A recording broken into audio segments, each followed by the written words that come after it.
어린이 여러분, 지금은 마지막 때입니다. 여러분이 그리스도의 적대자가 올 것이라는 말을 들은 것과 같이 지금 그리스도의 적대자가 많이 생겼습니다. 그래서 우리는 지금이 마지막 때임을 압니다. 그들이 우리에게서 갔지만 그들은 우리에게 속한 자들이 아니었습니다. 그들이 우리에게 속한 자들이었더라면 그들은 우리와 함께 그대로 남아 있었을 것입니다. 그러나 결국에는 그들은 모두 우리에게 속한 자들이 아니라는 사실이 드러나게 되었습니다. 여러분은 거룩하신 분에게서 기름 부으심을 받아 모든 것을 알고 있습니다. 여러분이 진리를 알지 못한다고 해서 여러분에게 내가 이렇게 써보낸 것이 아닙니다. 오히려 여러분이 진리를 알고 있기 때문에, 그리고 또한 여러분이 거짓은 모두 진리에서 나오지 않는다는 것을 알고 있기 때문에 이렇게 써 보내는 것입니다. 누가 거짓말쟁입니까? 예수가 그리스도의 심을 부인하는 사람이 아니고 누구겠습니까? 아버지와 아들을 부인하는 사람이 곧 그리스도의 적대자입니다. 누구든지 아들을 부인하는 사람은 아버지를 모시고 있지 않은 사람이요, 아들을 시인하는 사람은 아버지를 또한 모시고 있는 사람입니다. 여러분이 처음부터 들은 것을 여러분 속에 간직하십시오. 여러분이 처음부터 들은 그것이 여러분 속에 있으면 여러분도 아들과 아버지 안에 있게 될 것입니다. 이것은 그가 친히 우리에게 주신 약속인데 곧 영원한 생명입니다. 나는 여러분을 미혹하는 자들에 관하여 이렇게 썼습니다. 여러분으로 말하자면 그가 기름 부어 주신 것이 여러분 속에 머물러 있으니 여러분은 아무에게서도 가르침을 받을 필요가 없습니다. 그가 기름 부어 주신 것이 여러분에게 모든 것을 가르쳐 줍니다. 그리고 그 가르침은 참이요 거짓이 아닙니다. 여러분은 그 가르침대로 언제나 그리스도 안에 머물러 있으십시오. 그러므로 자녀된 이 여러분, 그리스도 안에 머물러 있으십시오. 그렇게 해야 그가 나타나실 때에 우리가 담대함을 가지게 될 것이며 그가 오실 때에 그 앞에서 부끄러움을 당하지 않을 것입니다. 여러분이 하나님께서 의로우신 분임을 알면 의를 행하는 사람은 누구나 다 하나님에게서 났음을 알 것입니다. 오늘 본문은 어린이 여러분 이렇게 시작합니다. 꼭 어린이 예배 드리는 것 같습니다. 근데 어린이 예배 설교를 요한 사도가 하시는 게 아니고 어린이 같은 신앙을 가지고 있는 사람들에게 주시는 권면입니다. 사실 오늘 본문은 대단히 심각한 내용입니다. 오늘 설교가 좀 무거운 설교가 되셔도 이해해 주시기를 바랍니다. 이단 미혹에 대한 것에 대해서 경고하고 또 거기에 대해서 권면하는 설교입니다. 요한 사도가 이 요한일서 2장에서 이 말씀을 받는 대상을 세 부류로 언급합니다. 하나는 아비, 하나는 청년, 하나는 어린아이, 이렇게 언급합니다. 그것은 교인들 중에 영적인 성숙도에 따라서 이렇게 세 부류로 나눌 수 있다는 의미가 되겠습니다. 아비 같은 성도는 자기 믿음 정도가 아니고 다른 사람의 믿음도 지켜주고 세워주고 또 이렇게 양육도 해줄 수 있는 정말 영적으로 아비가 된 사람이고, 청년이라면 자기 믿음 하나 정도쯤은 지킬 수 있는 사람이겠고, 어린아이라면 자기 믿음도 지킬 수 없는 사람, 늘 이렇게 저렇게 흔들거리는 사람이 되겠습니다. 이 이단 문제와 관련해서 어린아이 신앙을 가진 사람이 얼마나 심각한 위험에 빠질까 우리가 이해가 되지요. 그래서 요한 사도가 어린이 여러분 이렇게 말씀하신 것은 특별히 어린 믿음을 가지고 있는 성도들에게 아비에 대한 심정으로 말씀을 하고 있는 것입니다. 그런 뜻에서 여러분들이 여러분 자신은 아비 같은 믿음인지 청년 같은 믿음인지 어린아이 같은 믿음인지 스스로 한번 점검해 보시는 것도 좋을 것 같습니다. 여러분은 여러분의 믿음이 아비인 것 같습니까? 청년 같아요? 아니면 어린아이 같습니까? 손들라고 하면 어떨까 싶습니다. 여러분은 여러분 자신에 대해서 정확한 파악이 되셨습니까? 이번 한 주간 동안 숙제로 내드리겠어요. 다음 주 오실 때는 쪽지에다가 아비면 아비, 청년이면 청년, 어린아이면 어린아이, 자기 믿음에 대해서 써서 오시기 바랍니다. 쉬운 분별이 아닐 수도 있습니다. 나이 따라서 자기 믿음을 착각할 수가 있는 거예요. 세상 나이가 많이 들었다고 내가 아비 믿음을 가졌을까? 실제로 그렇지 않습니다. 자녀들 믿음만 못한 부모가 많습니다. 여러분이 여러분 자신의 믿음도 또 주변 사람들의 이야기도 잘 들어보셔서 나는 아비 정도는 된 건가? 청년 정도는 됐나? 아직도 어린아이인가? 여러분, 이것은 그냥 한번 재미삼아 파악해 볼 정도가 아닙니다. 대단히 심각한 문제가 있기 때문입니다. 제가 목회하면서 마음에 아픈 기억이 있는 것이, 제가 대학부를 지도할 때 회장이 두 회장이 있었습니다. 근데 한 회장은 나중에 신학교를 가서 목사가 되었습니다. 그래서 저에게는 기쁜 일이죠. 근데 또 한 회장이 저를 굉장히 마음 아프게 했습니다. 제가 담임 목회를 나왔을 때 그 청년에 대해서 들었습니다. 장로님의 아들이었고 또 서울 대학생이었습니다. 굉장히 성실하고 또 신실하게 보였어요. 제가 있을 때 대학부 회장 일을 잘 했습니다. 저는 그 청년이 사이비 종교에 휩쓸려 갔다는 말을 들었을 때 처음에는 믿어지지가 않았습니다. 그 집안을 생각하거나 제가 그 청년을 만나서 경험했던 그 청년의 그런 가능성을 생각해 보지를 못했기 때문입니다. 저는 그 청년은 복음이 분명한 청년일 거라고 생각했습니다. 하나님이 어떻게 쓰실까가 이제 문제일 뿐이죠. 그래서 다른 청년들도 다 좋게 여겨서 청년부, 대학부 회장까지 했다니까요. 그런데 알고 보니까 복음이 분명치도 않았고 또 정말 예수 그리스도 안에 있는 사람도 아니었습니다. 그 청년에게도 너무 미안했어요. 제가 대학부 청년으로 함께 대학부를 섬겼으면서도 제가 전혀 그 청년에 대해서 영적으로 분별도 못 해주었고 제가 그 청년에게 바로 믿음의 기초, 복음의 기초도 전해주지 못했던 일에 대해서 저 자신이 깊이 회개했던 제목이기도 합니다. 겉으로 보아서는 모른다는 거죠. 겉으로는 분명히 아비 같아요. 그런데 사실은 어린아이 믿음을 가지고 있을 수도 있습니다. 오늘 여기 본문의 말씀에 보면 사도 바울이 초대교회가 겪은 어려움 중에 핍박보다도 더 무서운 것이 그리스도의 대적자들의 미혹이라는 사실을 말씀하고 있습니다. 어린이 여러분, 지금은 마지막 때입니다.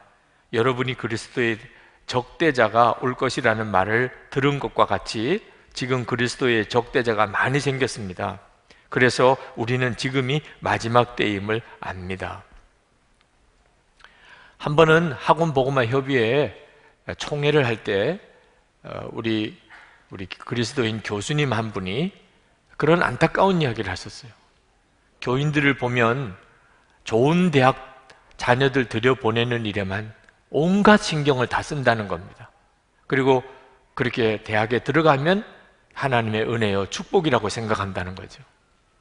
그러나 대학이 얼마나 영적으로 어려운 곳인가를 아는 부모들이 거의 없다는 겁니다. 대학 캠퍼스 안에 무서운 이단들이 또 무서운 사상들이 엄청나게 대학 캠퍼스 안에 있습니다. 몸만 커서 이제 대학생이지, 나이만 들어서 대학생이지, 영적으로는 어린아이 같은 그런 아이들을 대학교에 들여보내고 하나님께 감사한다. 이게 얼마나 어처구니 없는 일인가. 대학 들어가서 온갖 미혹에 다 사로잡혀 영적으로 큰 어려움을 겪는 자녀들이 많습니다. 여러분, 이런 일이 지금도 심각하죠. 근데 더 기가 막힌 것은 이런 기독교, 그리스도의 적대자들이 교회 바깥에 있는 게 아니고 교회 안에 있다는 겁니다. 19절 말씀에 그들이 우리에게서 갔지만 그들은 우리에게 속한 자들이 아니었습니다. 그들이 우리에게 속한 자들이었더라면 그들은 우리와 함께 그대로 남아 있었을 것입니다. 그러나 결국에는 그들은 모두 우리에게 속한 자들이 아니라는 사실이 드러나게 되었습니다. 기가 막힌 거예요. 예수님이 그리스도라고 고백하지 않으면서 그리스도의 적대자들이면서 한동안은 교인이었다는 거죠. 그러니 다 예수 잘 믿는 사람인 줄 알았죠. 그런데 점점점 그 영적인 실체가 드러나서 그들이 예수 그리스도를 부인하는 사람들이라는 사실이 드러나게 되고 그들이 교회를 심각하게 어렵게 만들고 나중에는 교회를 분열시키고 그리고 교회를 떠나가게 되더라는 거예요.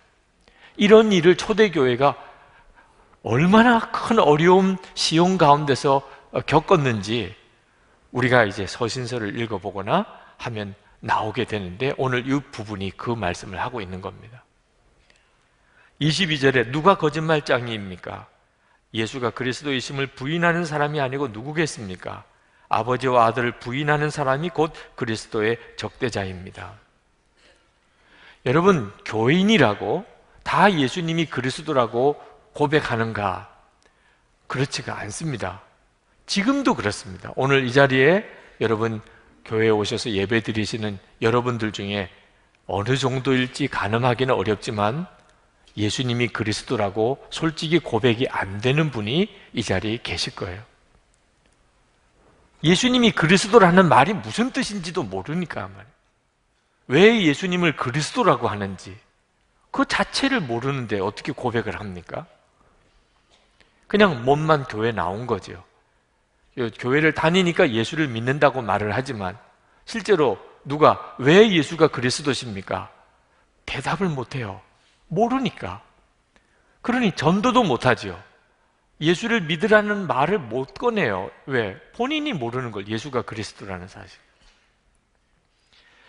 여러분 혹시 솔직히 이게 내 이야기구나 이렇게 생각되시는 분들은 여러분 언제까지 이런 상태에 계시면 안 됩니다. 여러분이 교회를 나오신 것은 대단히 행운입니다. 지금 이렇게 교회에 나와 앉아 계신 것은 정말 하나님의 은혜예요. 그렇지만 여러분은 여전히 거의 그리스도인이지 아직까지 진짜 그리스도인은 아닙니다. 예수가 그리스도라는 사실이 무엇인지를 아십니까? 다른 사람에게 그것을 설명할 수 있습니까? 정확하게? 만약에 자신이 없다면, 그렇다면 여러분은 정말 어린아이예요. 여러분이 복음이 무엇인지를 배우셔야 합니다.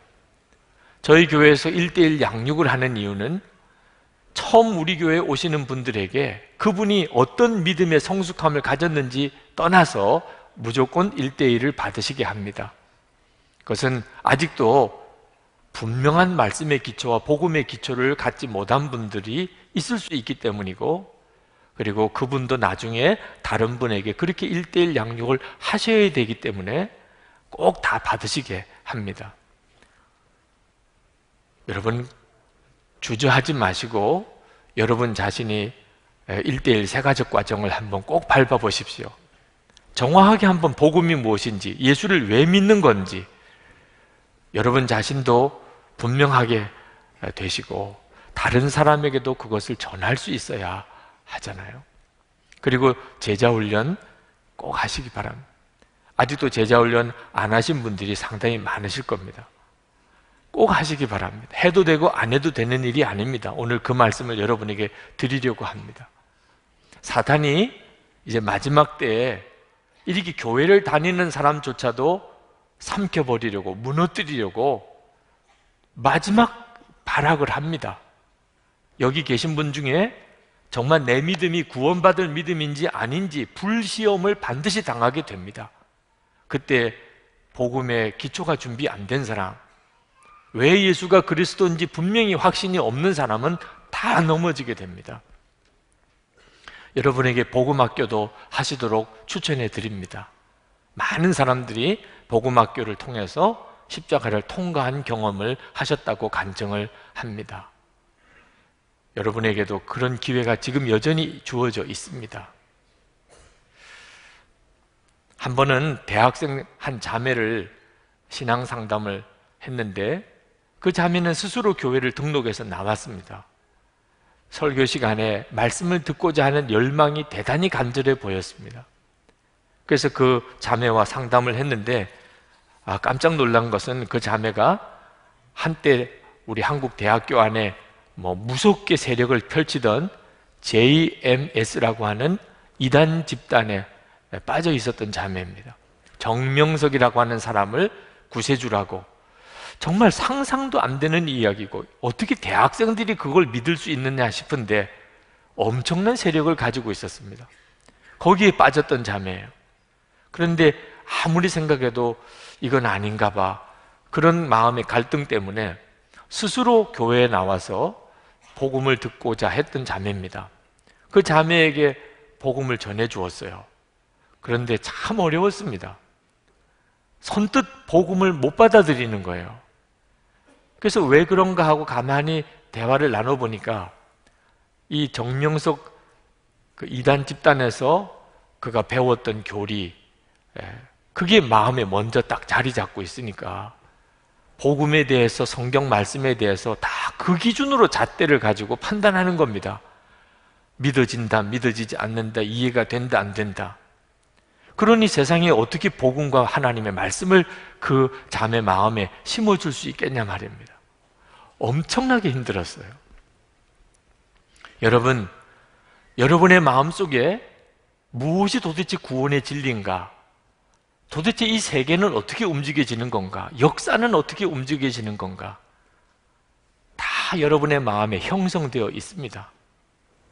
말씀과 복음에 의해서 분명하지 않은 사람은 세상에 의해서 이렇게 형성되어져 있어요. 특히 아주 악한 이단이 여러분의 마음에 한번 왜곡된 진리를 마음에 심어주면 그 다음에는 복음을 들어도, 성경 말씀을 들어도 이해가 안 된다 그러고 받아들여지지도 않는다 그러고 결국은 그렇게 마지막 파멸까지 가버리고 맙니다. 무섭고 악한 자가 여러분의 마음을 사로잡기 전에 여러분이 정말 성령에 의하여 생명의 복음의 말씀으로 무장해야 합니다. 그것이 여러분에게 언제 마지막일지 모릅니다. 지금 하나님이 여러분에게 은혜를 주실 때 여러분이 그것을 붙잡으셔야 합니다. 예수가 그리스도시다. 이 고백은 누구나 쉽게 할 수 있는 고백이 아닙니다. 그러나 또 하나 중요한 것은 입으로만, 말로만 예수님이 그리스도시다 하는 것만으로 다 끝난 게 아니라는 겁니다. 여러분, 삶으로 예수가 그리스도이신 것을 고백할 수 있어야 그때야 비로소 예수가 그리스도이신 것을 정말 믿는 사람입니다. 한국교회는 이단들 때문에 홍역을 알았습니다. 그래서 예수가 그리스도라는 것을 성도들에게 가르치는 일에 힘썼어요. 그래서 한국 교인들 중에 상당수 많은 교인들이 예수님이 그리스도시다, 나의 생명이시고 나의 주님이시고 나의 왕이시라고 이렇게 고백을 합니다. 많은 성도들이 이제 복음의 아주 기본의 복음은 알고 있어요. 그렇지만 이게 지식으로만 끝나고 입의 고백으로만 끝나지 실제로 그 예수가 그리스도라고 하는 믿음이 삶을 변화시키지 못하고 있다는 게 심각한 문제입니다. 그래서 여전히 이단들이 이렇게 역사하고 있는 거예요. 예수 믿는 성도들의 믿음이 그냥 지식에 그치니까, 교리 지식으로만 그쳐버리니까, 삶을 변화시키는 복음이 못 되니까 이단들의 먹이가 여전히 있는 것입니다. 디도서 1장 16절에 그들이 하나님을 시인하나 행위로는 부인하니 가증한 자요 복종하지 아니하는 자요 모든 선한 일을 버리는 자니라. 분명히 머리로는 그렇게 알고 있고 입으로도 하나님을 시인해요. 그런데 문제는 삶으로는 부인하고 있다는 겁니다. 여러분, 예수님을 그리스도라고 시인하면서 불법을 행하는 사람들이 있습니다. 혹시 지금 이 시간에도 있습니까? 여러분이 교인이라면서 예수님이 그리스도라고 믿는다고 하면서 여러분이 개인적인 삶 또는 직장 생활 또는 사업 또는 여러분이 관여된 어떤 일 속에 불법을 행하고 있습니까? 이건 정말 심각한 문제예요. 마태복음 7장 23절에 그때에 내가 그들에게 밝히 말하되 내가 너희를 도무지 알지 못하니 불법을 행하는 자들아 내게서 떠나가라 하리라. 예수님을 입으로 아무리 시인하고 예수님의 이름으로 선지자 노릇하고 예수님의 이름으로 귀신을 쫓아내고 예수님의 이름으로 능력을 행하던 자들입니다. 그런데도 예수님은 도무지 알지 못한 내게서 떠나가라. 왜? 불법을 행하는 자들. 예수님이 그리스도라는 말은 예수님이 내 생명이 되셨고 예수님이 내 주님이시고 예수님이 내 왕이라는 말씀인데 어떻게 그러면서도 불법을 행할 수 있나요? 예수님이 그리스도라고 고백하면서 욕심을 부리고 거짓말하는 것 똑같습니다. 요한복음 8장 44절에 너희는 너희 아비 마귀에게서 났으니 너희 아비의 욕심대로 너희도 행하고자 하느니라. 그는 처음부터 살인한 자요 진리가 그 속에 없으므로 진리에 서지 못하고 거짓을 말할 때마다 제 것으로 말하나니 이는 그가 거짓말장이요 거짓의 아비가 되었습니다. 여러분, 예수님이 그리스도라고 믿으시니까 이제부터는 거짓말도 못하게 됐습니까? 아직도 거짓말이 큰 죄라고 여기지 않는 것입니까?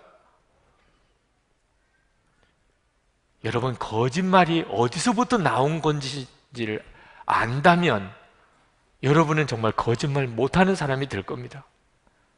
마귀가 거짓의 아비예요. 우리는 하나님이 내 아버지라고 고백하지만 실제로 거짓말하고 산다면 그의 아비는 마귀가 되는 것입니다. 예수님이 그리스도라고 고백하는 것은 그저 입으로만 말하고 끝나는 게 아닙니다.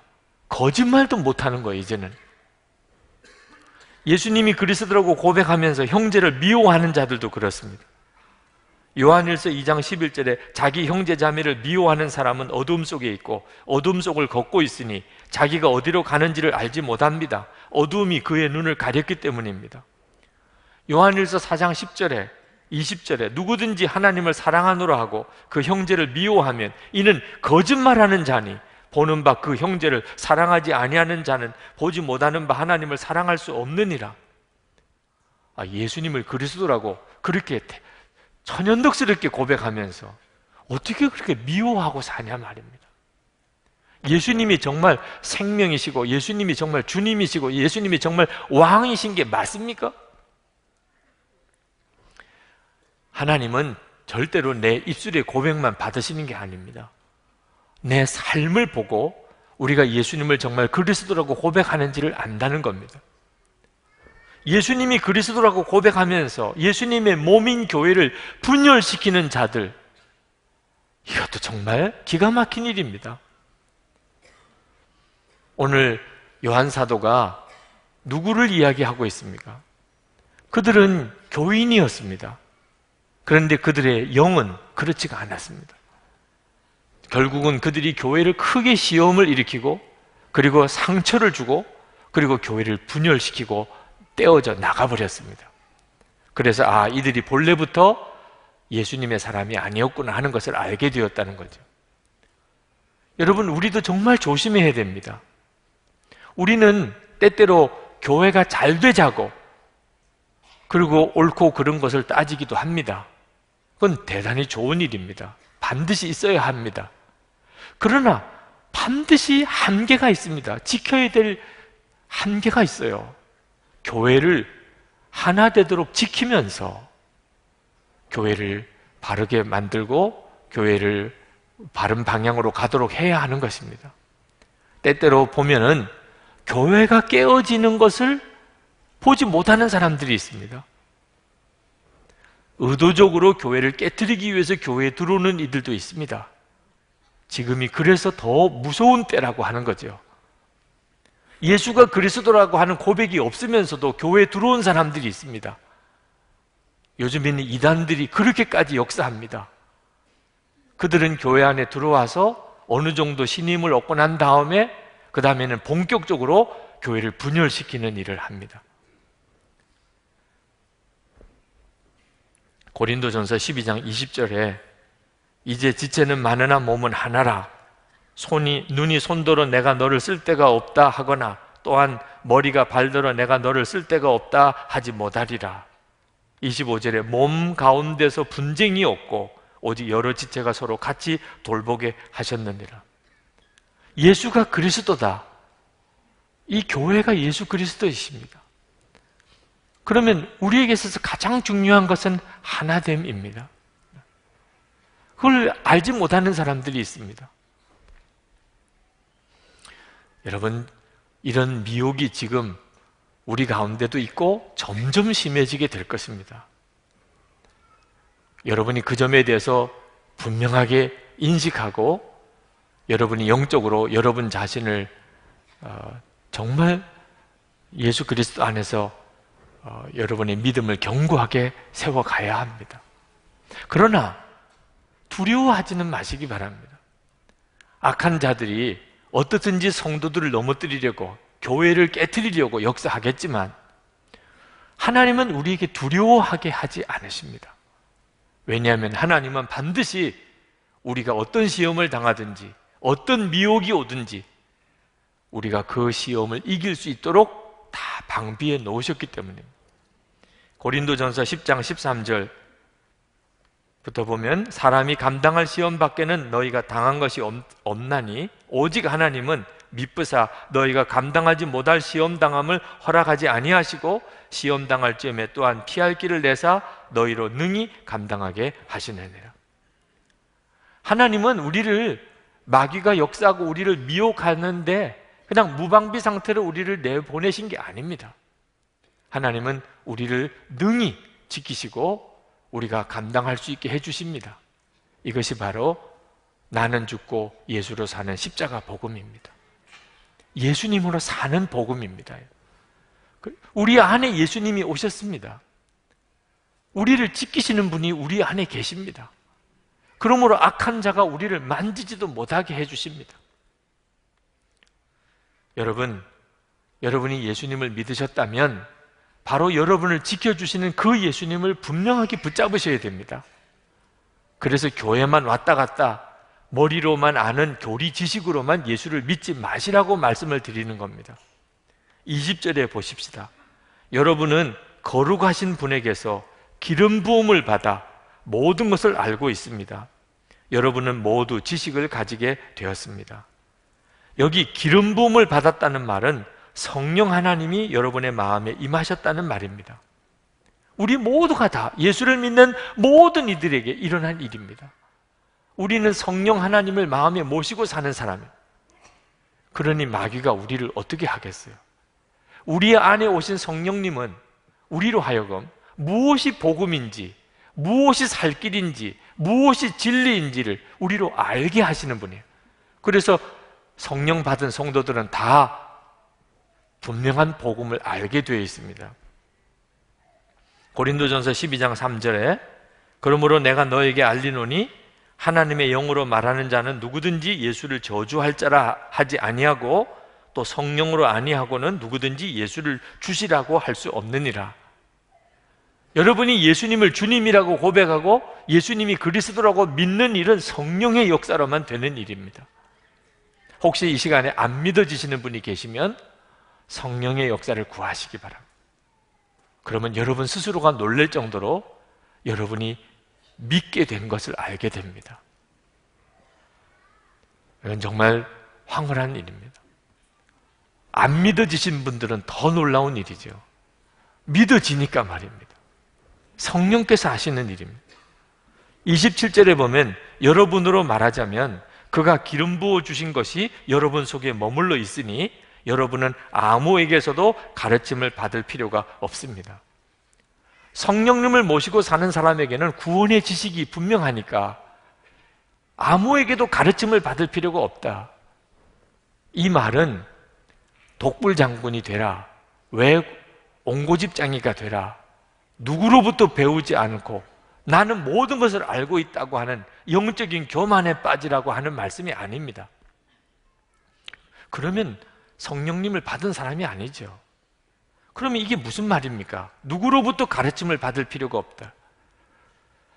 이 말씀은 주변에서 이단 가르침으로 꽉 차 있는 이런 상황에 있을 때, 주변에 예수 믿는 사람이 한 사람도 없는 이런 상황에 있을 때, 나 혼자 예수를 믿고 있을 때, 나 혼자 구원받은 자, 이런 경우에 내가 있을 때, 그때 다른 사람에게 뭔가 배우려고 할 필요가 없다는 겁니다. 왜? 내 안에 계시는 주님께서 다 가르쳐 주시니까. 그러므로 두려워하지 말라는 것입니다. 여러분, 우리는 지금 이렇게 교회에서 말씀을 듣습니다. 우리에게는 목회자도 있습니다. 잘 모르면 신앙 상담을 해줄 사람들도 있습니다. 우리는 속회도 있고 선교회도 있어서 소그룹으로 우리는 교우 관계를 맺고 있습니다. 그래서 우리가 좀 힘들고 잘 몰라도 크게 어려움이 없습니다. 그렇지만 혼자가 될 때가 우리에게도 옵니다. 가족들 중에 다 예수 안 믿습니다. 나 혼자 예수 믿습니다. 직장에서 다 예수 안 믿습니다. 나 혼자 예수 믿습니다. 주변에 이단들이 내 주변에 가득 있습니다. 나 혼자 예수 제대로 믿습니다. 이런 경우가 우리에게도 올 수 있습니다. 그때 여러분 안에 계신 예수님을 의지할 수 있어야 합니다. 그러므로 주님과의 관계가 친밀해져야 된다는 것입니다. 주님이 여러분을 가르칠 수 있어야 된다는 것입니다. 여러분 중에도 혹시 그때 예수를 믿으셨던 분들은 기억나실 겁니다. 1992년 10월 28일 시한부 종말론이 한국교회를 엄청나게 어지럽게 했었습니다. 저는 그때 지금도 생생합니다. 저도 얼마나 힘들었는지 모릅니다. 왜?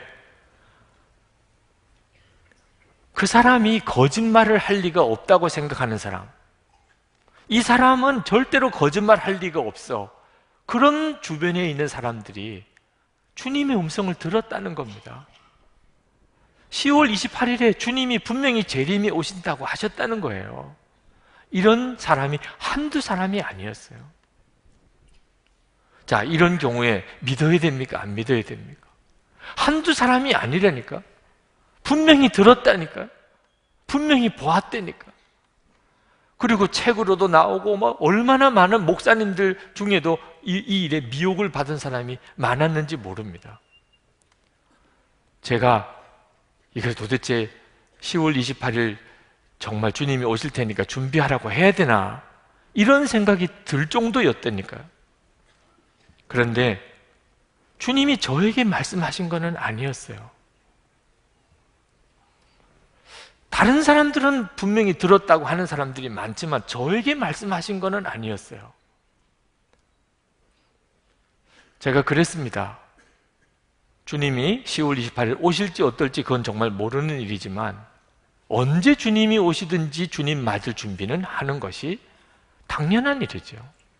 10월 28일 날짜에 굳이 매일 필요가 없지 않습니까?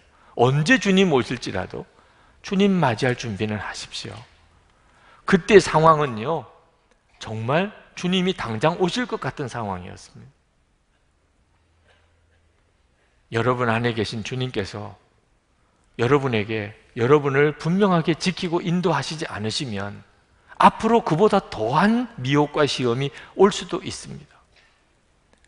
여러분, 종말론에 대해서도 잘 배워야 합니다. 인터넷에서 배우면 안 됩니다.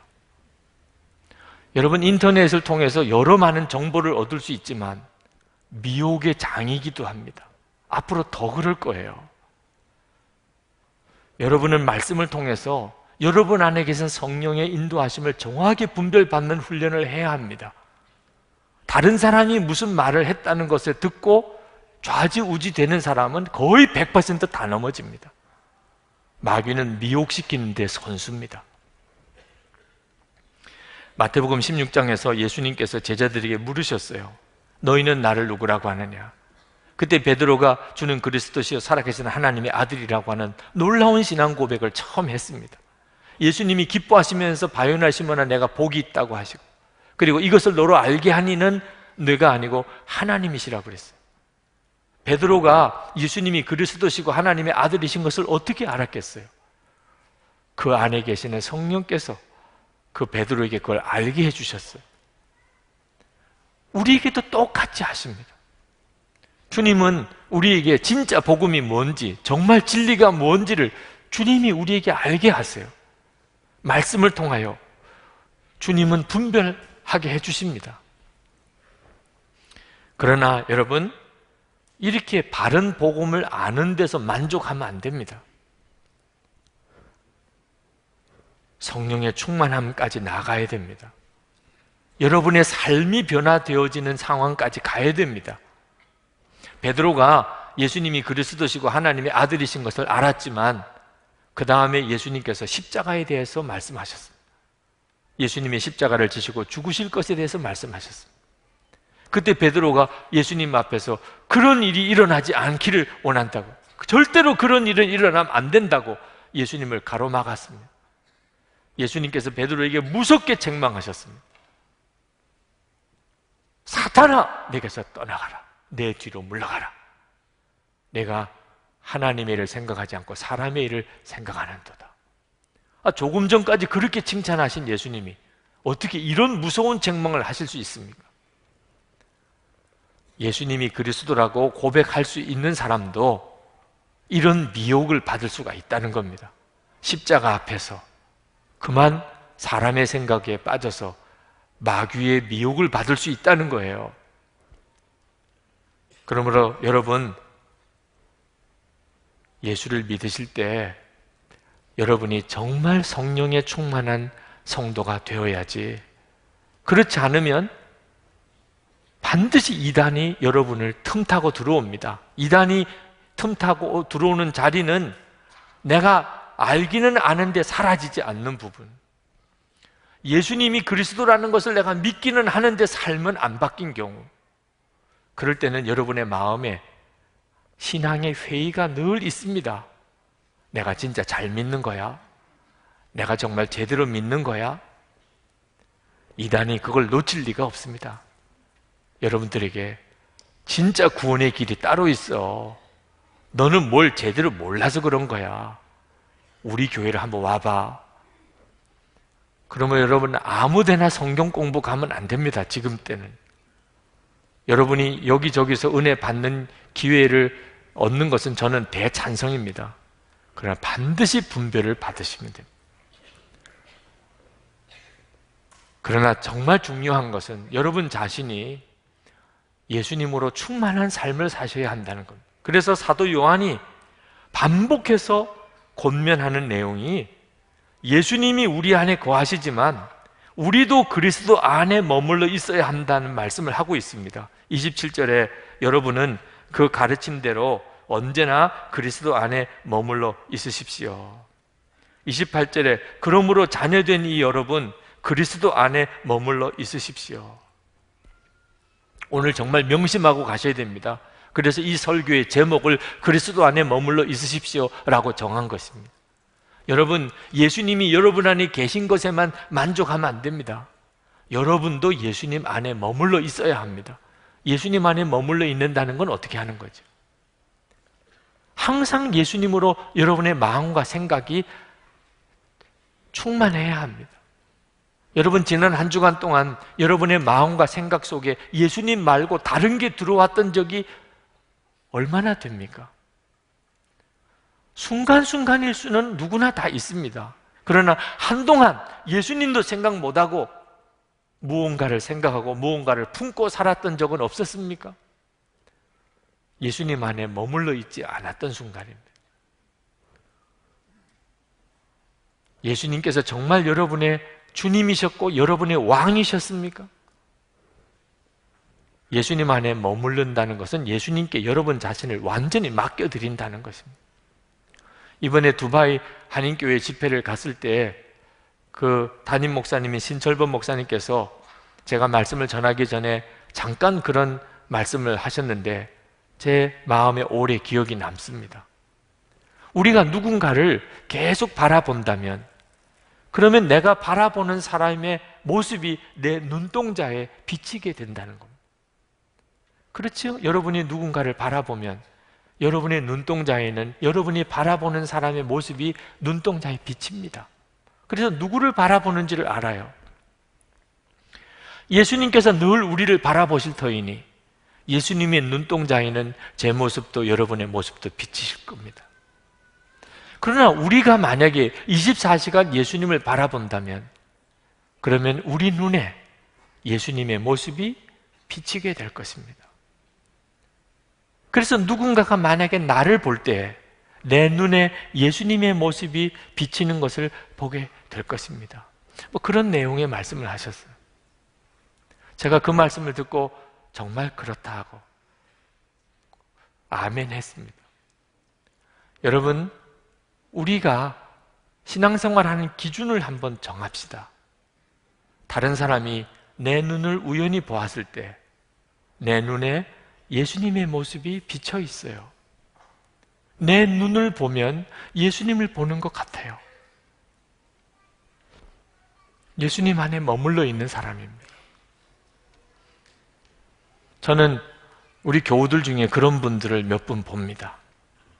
제가 어떤 분이라고 말씀을 드리면 아마 그분은 또 왕따 당할 수도 있는 분이 되실까봐 누구라고 말씀을 드릴 수는 없지만 제가 어떤 분을 보면 정말 그분의 눈 속에 주님을 보는 것 같아요.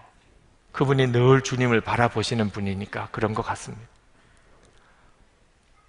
두바이 갔더니 두바이에서 집회를 하는데 그 두바이 한인교회 성도들이 집회 시간에 이렇게 모여서 말씀을 듣는데 제가 그동안 어디 가서 집회를 인도했지만 거기서처럼 그렇게 간절한 열망으로 말씀을 듣는 분 쉽지 않았어요.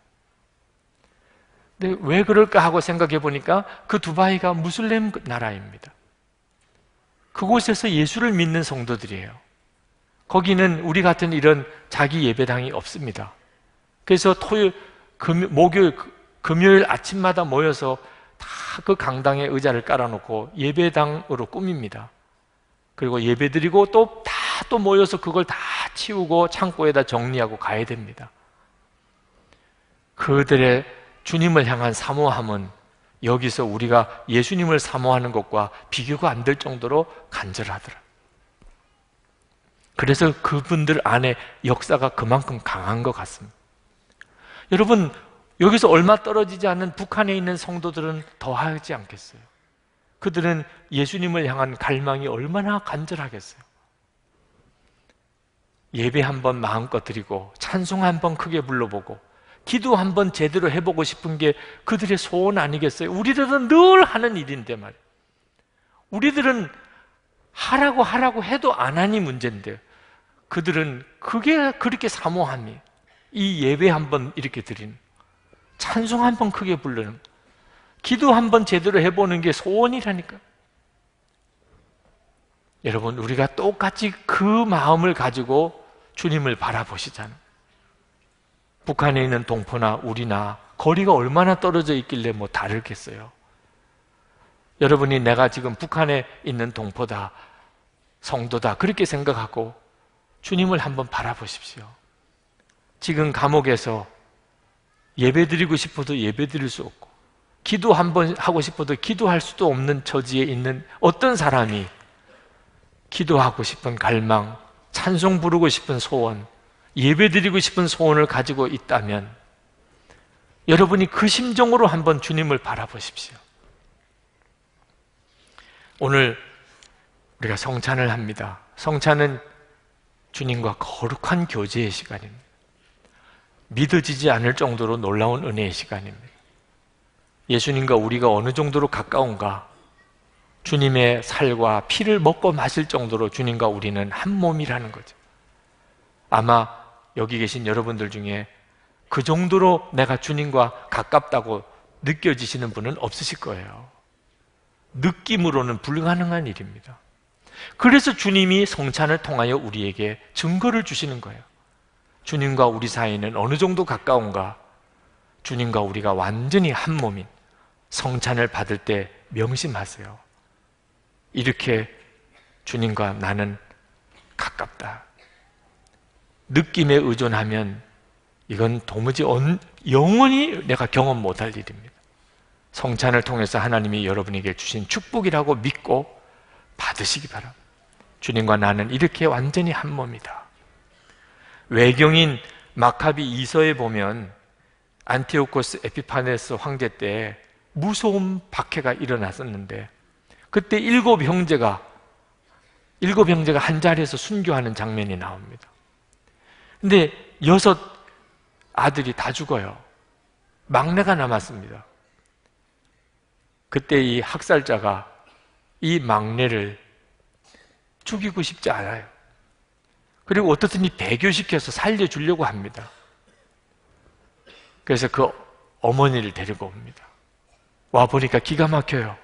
6 아들이 다 죽었습니다. 이제 막내 하나 남았어. 너가 이 아들을 설득해라. 예수를 부인하면 살려주겠다. 그때 그 어머니가 막내에게 달려갑니다. 이 학살자를 두려워하지 말아라. 그리고 내 형들의 기계를 너도 보여주거라. 내가 하나님의 자비로 너를 내 형들과 함께 되찾을 수 있도록 죽음을 받아들이거라. 결국 그 막내도 어머니와 함께 죽습니다. 그게 그 마카비 이서에 나와요. 여러분, 어떻게 이 일이 가능하지요? 신념으로 가능한 겁니까? 살아계신 주님이에요. 정말 살아계신 주님이 함께 계시고, 그리고 그 순교의 무서운 고통 가운데, 두려움 가운데 여전히 함께 계시고 그것을 넘어설 수 있게 해주시니까 가능한 일이잖아요. 28절 하반절에 그렇게 해야 우리가 예수님 안에 계속 거해 머물러 있어야 그가 나타나실 때에 우리가 담대함을 가지게 될 것이며 그가 오실 때에 그 앞에서 부끄러움을 당하지 않을 것입니다. 성도 여러분들이 정말 예수님 안에 늘 거하시면서 어떤 미혹이 와도 또 어떤 유혹이 와도 믿음 지키고 승리하시기를 축복합니다. 우리 이 시간 간절한 마음으로 기도하고 성찬을 받겠는데, 이 시간 성찬 받을 때 정말 여러분이 예수님 안에 온전히 거하시는 깊은 은혜를 경험하실 수 있도록 통성으로 기도하겠습니다. 기도하겠습니다.